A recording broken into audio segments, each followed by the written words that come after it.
is your target prospect? And I would have you write this down, so you'll just have to do it later. But if you were going to categorize, you know, think about yourself. This is a, which guy is this? I think this is Dan Kennedy. You guys know Dan Kennedy? Dan Kennedy, the marketing guru. Dan Kennedy. Probably heard of him. He's the business guy for marketing. And in some of his training, he tells you to think about if you were in a stadium. You know, what is your stadium pitch? And you had your clients all sitting there in this football stadium, ready for you to talk to them. Who would the audience be? I'm sorry. And you know, as we're fishing, if you go fishing in the ocean, well, you can catch a lot of fish, but it's just too broad. But think about a well, and you start pumping a well, and you set your segment is a lot smaller, and once that water starts coming up, it just comes up and up and up, and it's a whole lot easier when you're fishing in a pond. You think about a well as opposed to a big ocean. And this is great for marketing and your numbers and knowing that. We don't need to be telling the entire, audience. The audience is not our world, so to speak, as far as your individual business. Now, for a staging organization or something like that, it would be the broad education. But for you, it doesn't make sense to go tag every house in your city with a staging flyer, right? Because they're not all selling.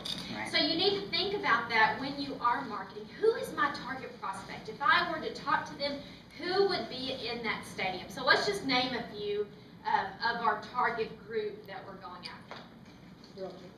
Realtors, obviously. Investors. Home sellers. Investors. Home sellers. Sellers.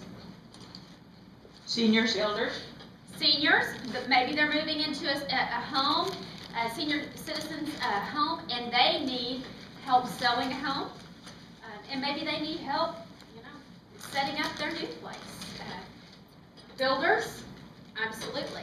So you need to know who this target group is, and it may be that if you're just doing consultations, well, builders is not going to really be on the list.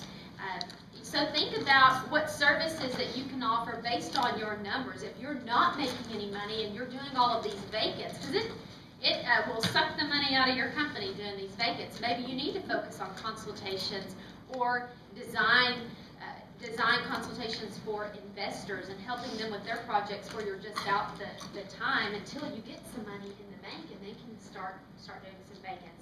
So it does depend on your target prospect, the services that you want to offer. Those go hand in hand because you ask yourself, with this, let's take, for instance, an investor. What do they want to do? At the end of the day, what do they want? Make money.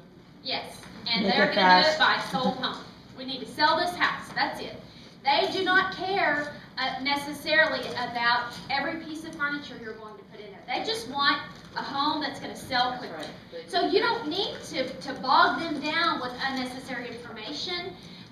And that's going to cost you time, energy, and effort to convey, and then they're confused with the whole project. You just need to know what keeps them up at night, what keeps each of my target prospects up at night. What do they worry about?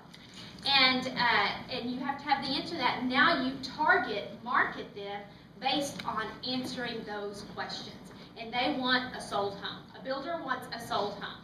They want it sold quickly. They want it sold for top dollar.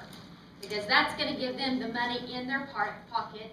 If they're an investor or builder, that they can now take that money and invest into new projects, build new specs, buy it, secure another investment property. If they are an agent, same thing. They want a home that sells quickly for top dollar, and because they're ready for their commission.